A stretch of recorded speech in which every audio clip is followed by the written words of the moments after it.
Bonjour Gonel Bulto. Bonjour. Voilà, donc tu as écrit donc une nouvelle qui a été sélectionnée pour Tomber des voiles. Alors comment s'appelle ta nouvelle? Ma nouvelle s'appelle La déchirure Kostrovitsky. Et tu peux nous parler un petit peu de cette nouvelle, quelle est sa thématique, voilà, qu'est-ce que tu as envie de dire sur cette nouvelle à un auditeur, un lecteur qui ne l'a pas encore lu. Oui, alors ma nouvelle elle se passe dans un cadre un petit peu steampunk. Alors le steampunk, je rappelle, c'est un monde qui est régi par la vapeur. Et ça reste le cadre. J'ai choisi ça parce que l'esthétique me plaisait. Ensuite, ça m'a plu de créer un personnage à double sens. Ce personnage s'appelle Kostrovitsky et on découvre au cours de la nouvelle que c'est quelqu'un d'autre en réalité. Ça se passe également pendant la Première Guerre mondiale et donc il y a tout un tas de choses qui se passent pendant cette guerre et qui correspondent à des événements réels.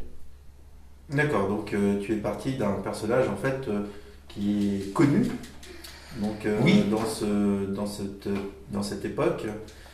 un personnage connu dans le monde contemporain, un personnage dont je ne dévoilerai pas le nom, sinon ce sera un petit peu spoiler la Ah oui, nouvelle. bien sûr, oui, oui, oui. Donc nous on le sait, mais vous Et ne le c'est savez ça. pas. Voilà. Et comment t'es venu en fait l'idée de participer à l'appel à texte? Comment tu en as eu connaissance et quelles ont été tes premières impressions lorsque tu as découvert la thématique? Euh, Les premières pistes que tu as suivies? oui, alors la littérature de l'imaginaire, finalement j'en écris très peu. Moi je suis plus du polar ou des nouvelles de littérature générale. Et en fait, le thème de la nouvelle, Tomber les voiles, m'a interpellé. Alors peut-être ce E accent aigu à la fin de Tomber qui créait une espèce de dichotomie en fait Tout à fait, entre oui, oui. le participe passé et puis le nom des C'est une voiles. ouverture de champ en fait, C'est une où ouverture de champ. tout le sens de Et chaque mot est conservé. ça m'a fait penser, en fait, je ne sais pourquoi, à ce personnage littéraire contemporain, dont j'avais une image en tête, et cette image se transformait et prenait des allures un petit peu steampunk dans ma tête. Donc le processus de création est assez mystérieux, mais ça m'a tout de suite permis Ça a déclenché une réflexion. ça a déclenché Mhm. une réflexion, et d'abord des images en fait. D'accord. D'abord des images, et donc ces images, je m'en suis servi, je les ai mises sur papier. Puis bah, comme souvent quand j'écris, le premier jet ce sont un peu des déchets, je reviens dessus, et petit à petit il y a une histoire, une narration qui s'est dessinée. Oui, parce que tu écris plutôt du polar habituellement. En général, j'ai oui, du polar, des nouvelles. Mais les écritures de nouvelles policières sont complètement différentes parce que souvent il faut connaître la fin pour parsemer des indices en fait, tout du long. Tandis que là, j'ai pas eu besoin de cette contrainte-là. D'accord. Donc, Finalement, c'est venu c'est au un fil de la flow, pluie c'est le et ça flow s'est construit, qui, ça s'est construit à mesure. d'accord. Et cette nouvelle s'est construite sur un laps de temps court, sur un laps de temps long, sur un intervalle où tu as mené une réflexion. Comment ça s'est passé J'ai mis un mois pour l'écrire. Donc c'est pas très long je trouve pour une nouvelle qui est assez longue en fait, la quantité demandée était assez longue. Donc un mois, ça a été finalement un processus assez rapide. Peut-être D'accord. parce que l'image était, je m'étais attaché à cette image et j'avais envie de la développer. Quelles sont tes influences littéraires habituelles? Je veux dire, tu lis quoi en général?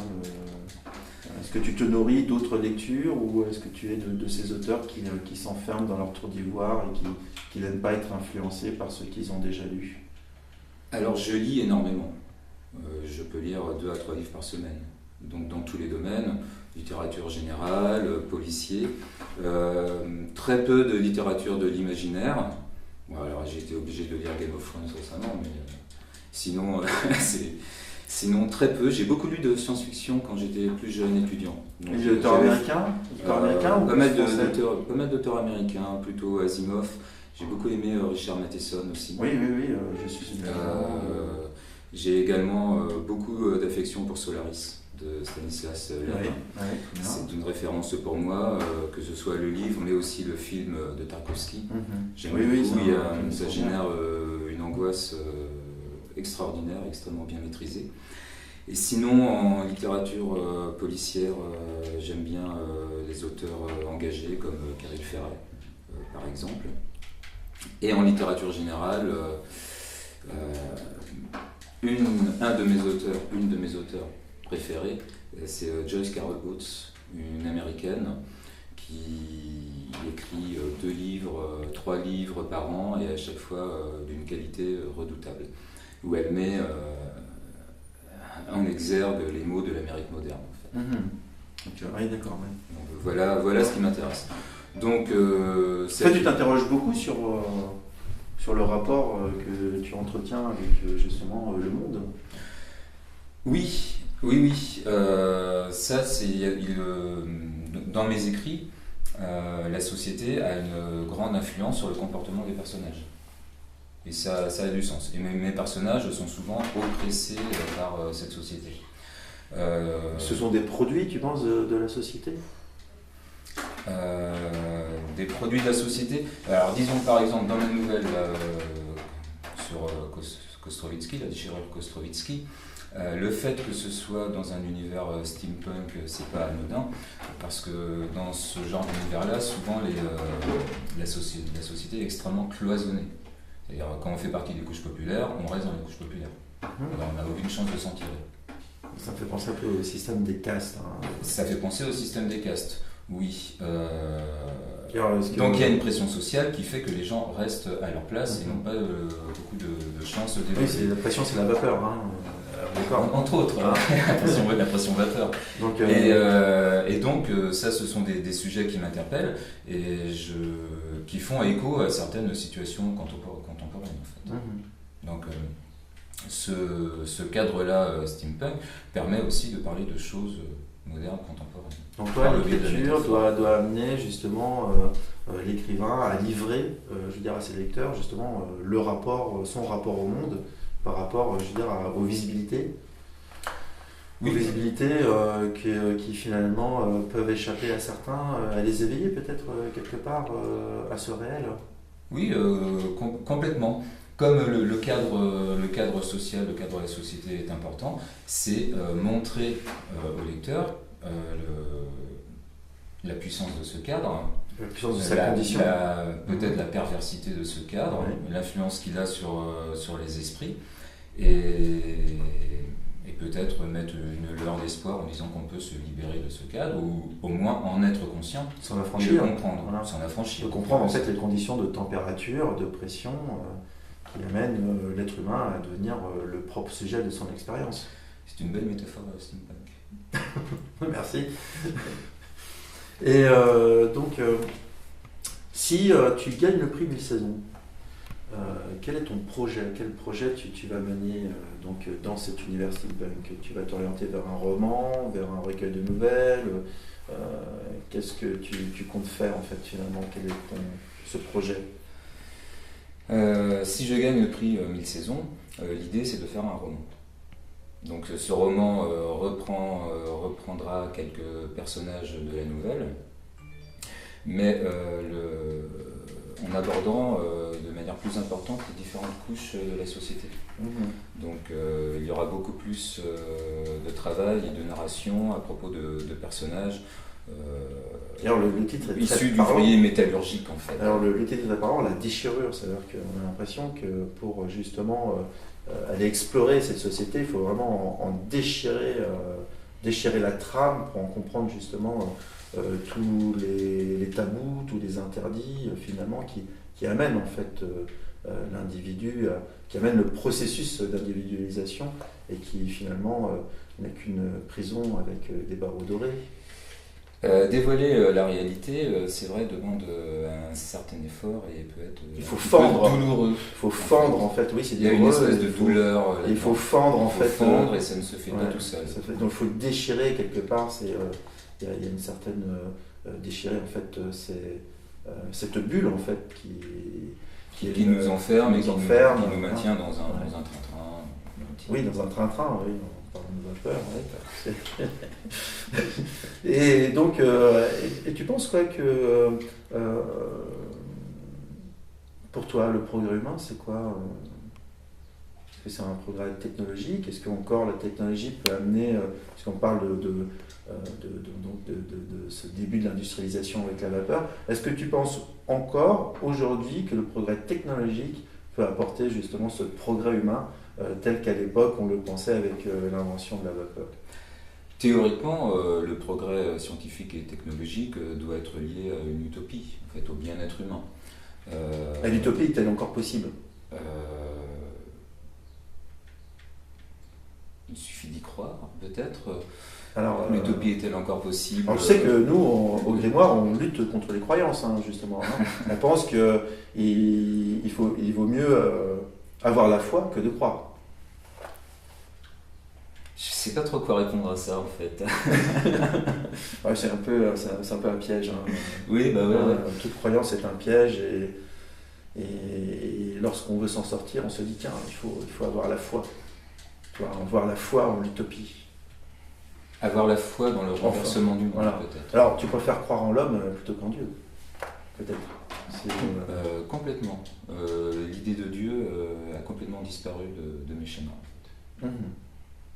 Et pourtant, ces schémas, on les retrouve continuellement. Hein, je veux dire, c'est ces schémas d'obscurantisme qui gagnent en ce moment l'opinion, hein, à travers la consommation, à travers la religion. Qu'est-ce que tu en penses, toi, Gwenaël? Je pense que le travail d'écrivain ou le travail d'artiste, c'est de lutter justement contre l'obscurantisme. Que ce soit l'obscurantisme religieux, que ce soit la mainmise des puissances financières sur toute la société à travers des schémas de consommation. Le rôle de l'artiste est de dire hey, stop, on attend, on est peut-être sur une mauvaise voie, au moins. Peut-être la différence justement entre le savant. Conscience. C'est peut-être justement ce que tu m'expliques, la différence entre le savant qui est au service du pouvoir et l'intellectuel ou l'artiste qui lui est toujours en résistance. Est-ce que seul l'artiste peut être en résistance? Non. N'importe qui, je pense, à son niveau, peut résister. Oui, on peut tous résister, oui. Ça, tout à fait. Après, là, je sais plus trop quoi dire. Mais ne le dis pas, dans ce cas-là, si tu sais plus trop quoi dire. Et toi, tu le vois comment, ce futur, cette utopie? Tu la vois comment? Quelle est ta vision? Quelles sont les images qui te viennent aujourd'hui? Alors ce futur, ma vision, elle est plutôt pessimiste. Donc j'ai l'impression d'une paupérisation croissante de la société et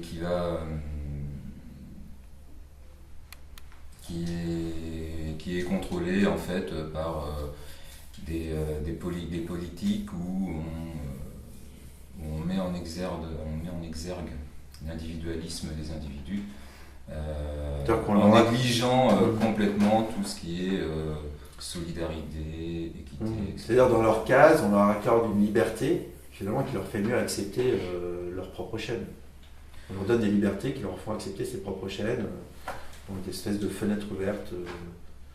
Oui, exactement, sous couvert de liberté, parce que c'est bien ça.